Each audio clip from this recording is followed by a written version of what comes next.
Let me know if this sounds familiar. Early on in my career, I would step up to a golf ball on the golf course, look at the target, look back at the ball and go, I don't really know how I'm supposed to take this club away. I don't know what my swing's supposed to feel like. And because I didn't know what good body movements felt like, I started to experiment. I started to take the club back with my arms. I started to shift off. I started to stand up, drop down, keep the weight on the left leg. I experimented with everything. Now I see so many golfers in this position because the other day I was giving a lesson to a client who was really struggling with their body motion. They'd seen loads of coaches and they just couldn't fix it.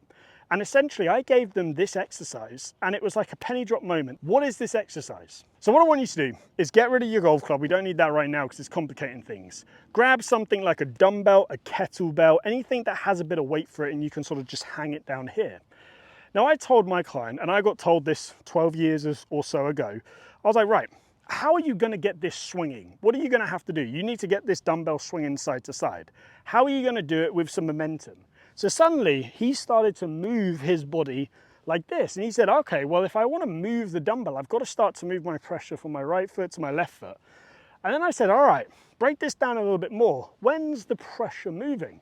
And they went, well, and he started to close his eyes. He started to close his eyes and go, well, my pressure has to move before the dumbbell swings in the other direction. So if I want the dumbbell to swing to my right, I have to move my pressure to my right to allow it to swing. Then when I want it to swing back to the left, I have to move to the left before I want it to swing. Now I have never met somebody who couldn't do that drill after a little bit and just going back and forth like so.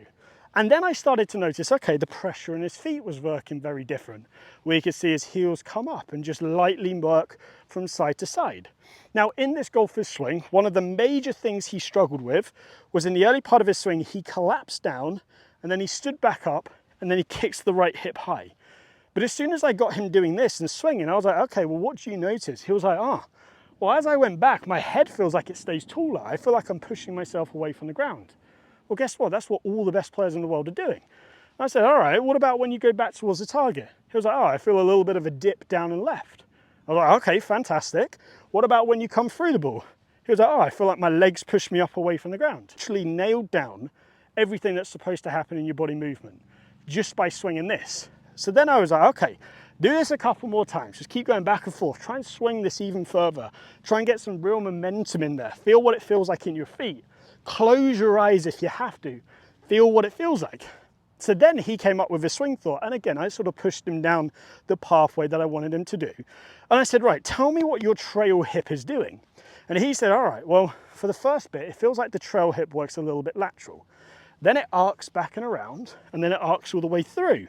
And I said, okay, well, what shape does that remind you of? He was like, it kind of is like the infinity sign or a figure of 8. And that is exactly what it is. It's a shift off, back and around all the way through. And I said, well, there you go. There's your feelings.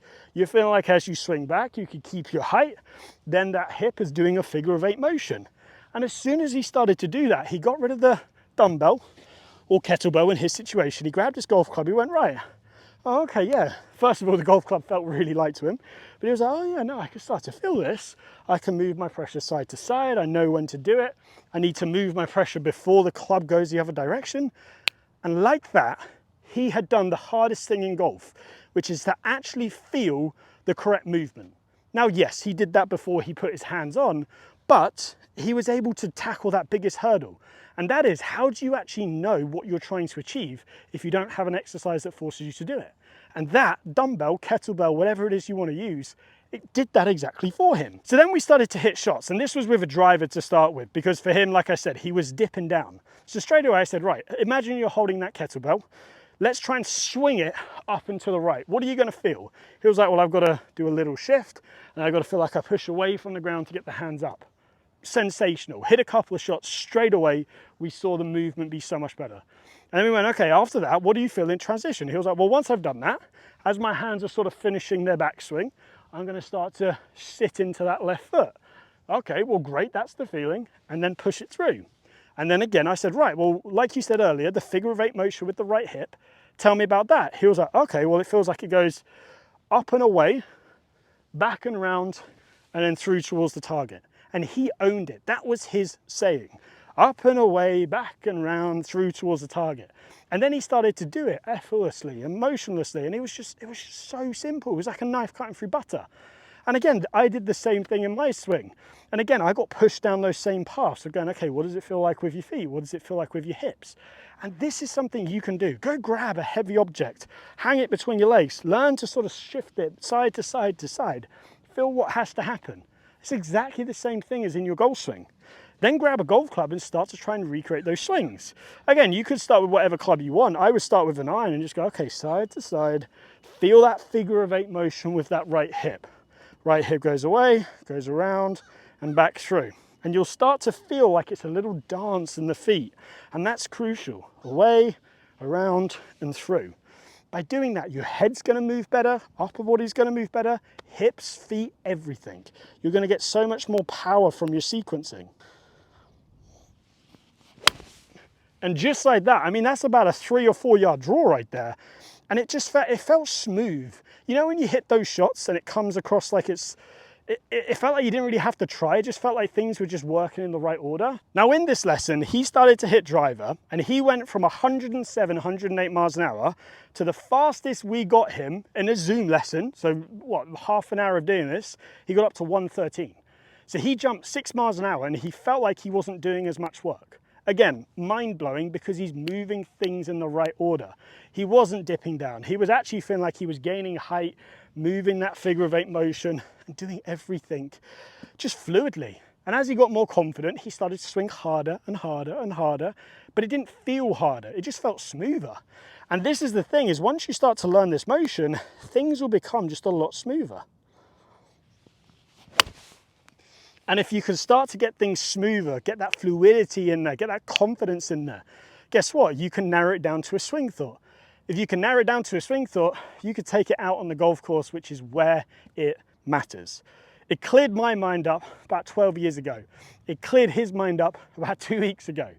Now it's going to clear your mind up. But before I go, let me show you this with a driver. So let's start with the dumbbell. We're going to go right, get it rocking side to side, gradually build it up. Feel those correct motions, feel the rhythm in the feet, feel that right hip doing the figure of 8 motion. Drop the dumbbell down, grab the driver, right, feel that same feeling, figure of 8 motion in that hip. Perfect, now we're starting to groove it. Okay, awesome. Now we've got to pick a target out, make it golf related. I've got my swing thought of the figure of 8. Now let's give it a rip.